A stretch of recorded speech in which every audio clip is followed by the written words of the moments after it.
You look good. All right.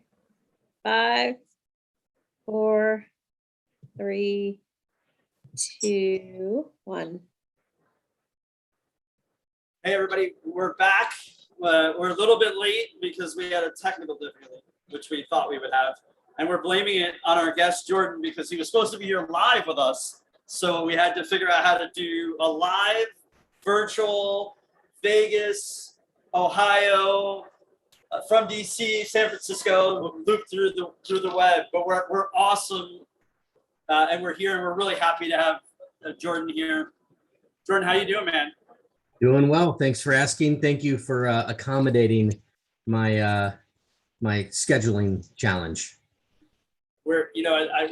I'm definitely joking. We knew we'd have some technical challenge, and you're not the only person we're going to have to do virtually. So we understand. With everything going on, we're actually quite shocked at how many people are here. So Jordan, Rivchun, I'll let you introduce yourself in a second. I don't know that Jordan's met Sean. Sean Ferrari. Hey, Jordan. Hey, Sean. So I've known Jordan, full disclosure, for a long time. So I have to say that because we're not only peers and former colleagues, but we're good friends too. So it's really exciting to have you here. I wish you were here with us. But we got to spend some time together in Nashville not too long ago. So at least we've seen each other. Amen to that. So tell the audience a little bit about who you are, what you do. Sounds good. So first off, appreciate you guys having me on. And again, wish I could be there. Heard from my team that that's on site at the show. Sounds like a great turnout. And obviously we've got next year to look forward to. Just a little bit about me, Jordan Rivchun, over here at Hanwha, formerly Samsung. We are a surveillance manufacturer, South Korean owned organization, again, formerly Samsung. I've been on board here, Tom, as you know, for about 3 years, but much like you and your background on the retail side, I came from retail myself, former director of loss prevention for DSW, Designer Shoe Warehouse. Also spent some time in other retailers like Target and Nordstrom in various capacities. And really my role here is to help speak to our end user customers across a number of verticals: retail, banking, and our newest vertical, cannabis, which is why we're talking today, to really listen to those needs, those requirements, the challenges that our end users are having, and translate that back to our product team and our solution engineers to make sure that we've got the latest and greatest, specifically in cannabis, to meet the compliance and the regulatory requirements that keep business operations moving. So I know the audience here is really centered around cash and currency and payments. So what can you tell the listeners and the viewers, hopefully today, about Hanwha and some of the things that you're seeing with your customers? And it doesn't just need to be cannabis. I mean, we're at a cannabis conference, so we want to talk about cannabis, but I know that you are heavy in the financial space and the retail space. So we'd love to know, like, what are some of the solutions that folks are talking about specific to cash protection, or maybe something we don't know about from an analytics perspective? Yeah, I mean, look, in all of these verticals you're talking about, cash is obviously what makes the register go cha-ching, whether you're talking about retail or you're talking about banking, whether it's retail banking and or, vault and currency management. Video surveillance is a essential part of the connection between security, business operations, and quite frankly, regulatory requirements that all of these sectors are responsible for. So we're seeing this convergence between traditional applications of video, Tom, that you and I were probably used to in our retail world, now blended with artificial intelligence and machine learning to look for business insights to increase efficiencies, to make operations run better, smoother. Whether it's with more staffing or less staffing, how can a sensor, formerly called a camera, how can a sensor help provide that visibility into our banking and financial customers? You talk about some of the risks that are inherent to the banking and financial market. Could be a hook and chain type of occurrence where, instead of robbing a bank branch, Suspects are getting more out of a one-time ATM theft. So deploying edge-based analytics and computer vision and AI to help detect and try to deter some of those incidents from happening is really what we're trying to work with our partners, our end users, and our headquarters R&D team on, is to deliver as much value through our technology and our partner ecosystem to help make businesses safer, smarter, and more efficient. So Sean spent a lot of time in the banking world. So I mean, I wonder what questions you have for Jordan. No, I was very interested actually in hearing your background as you were going through that. You mentioned DSW, and I remember my time at the Fed. I brought a story back to me. I remember we were working with the Secret Service for a while. There were, I think, a huge counterfeiting thing that was going on with DSW in particular, and they implemented a whole bunch of like customer POS terminals to kind of run those through to make sure that they were authentic when you were taking them. I guess, with kind of that story as a background, do you get into something we haven't talked about really, but the counterfeit angle in the cannabis space? Are you familiar with any of the risk preventions or loss centers around counterfeiting in this space? Specific to cash, I mean, I think, obviously cash is the key currency for the cannabis space.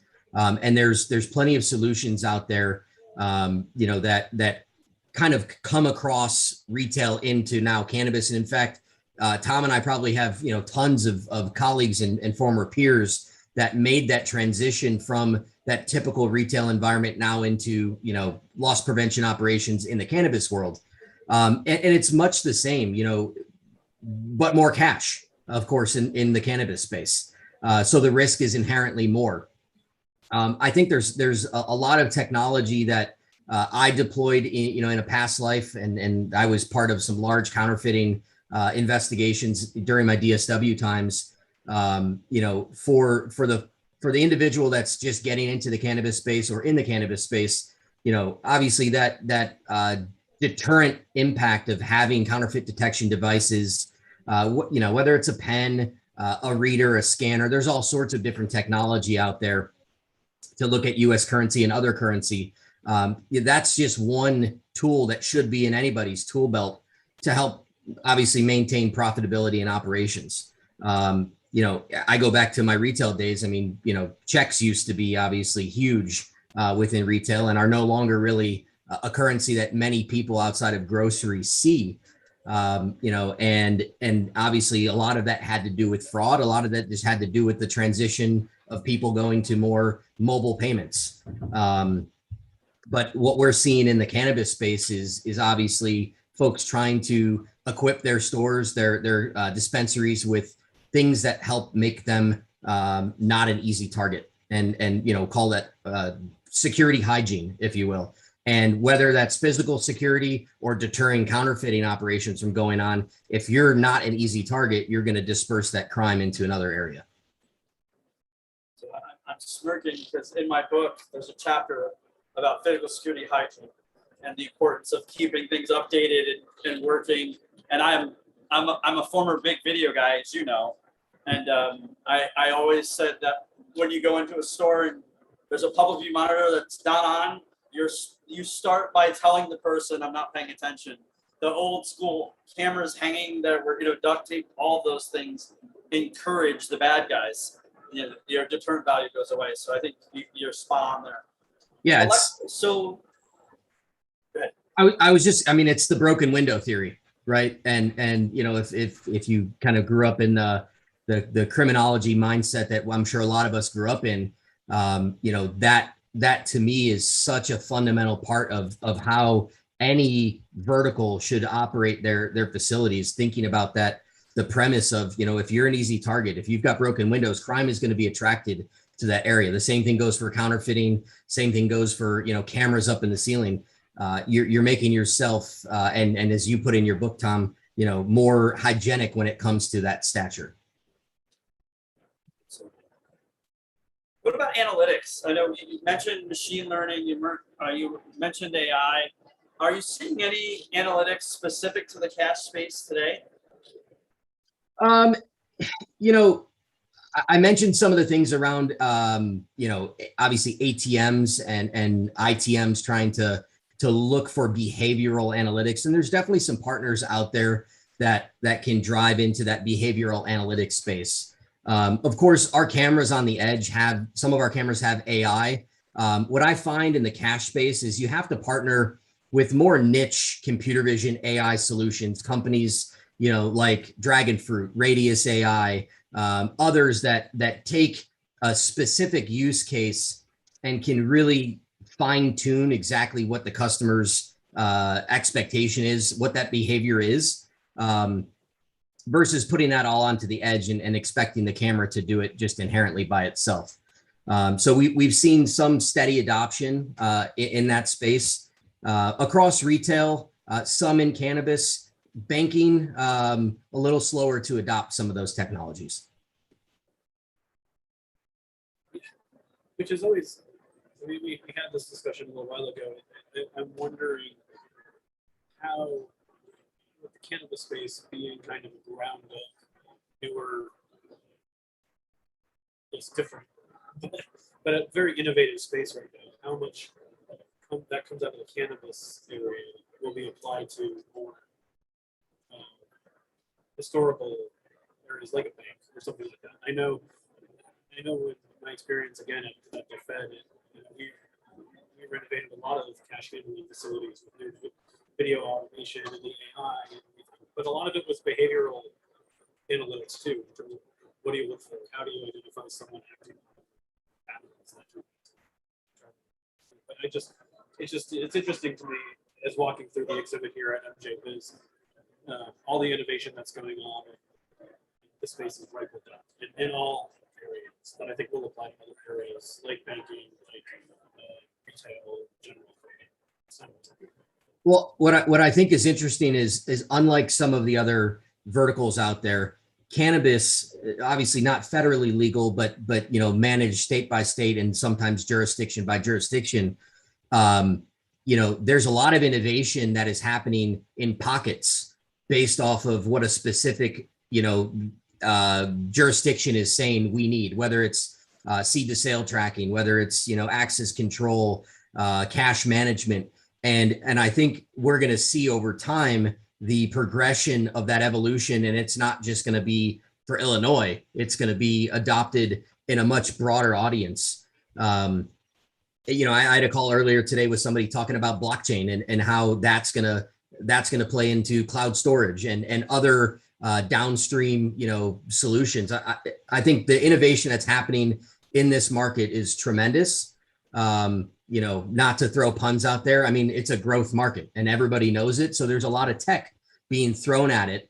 And there's a lot of efficiency that can be gained from people trying to think smarter about it, not harder. Awesome. So I think our next guest is waiting outside. So Jordan, we're going to head off. You're welcome to join us anytime on the Standard Podcast. So we'd love to hear more about what you see out there related to video and cash usage or payments. We talk about payments in general. So we're obviously focused on cash and currency, but we're absolutely interested in digital payments and some of the things that are out there. So thank you for joining us. Appreciate it. Sorry you're not here in person, but I know we'll see each other in June. And we're going to take 3 to 5 minutes because we need to switch from our virtual setup to our regular setup. So we're going to be back on in 3 to 5 minutes. Thanks, Jordan. Thanks, guys. Take care, everybody.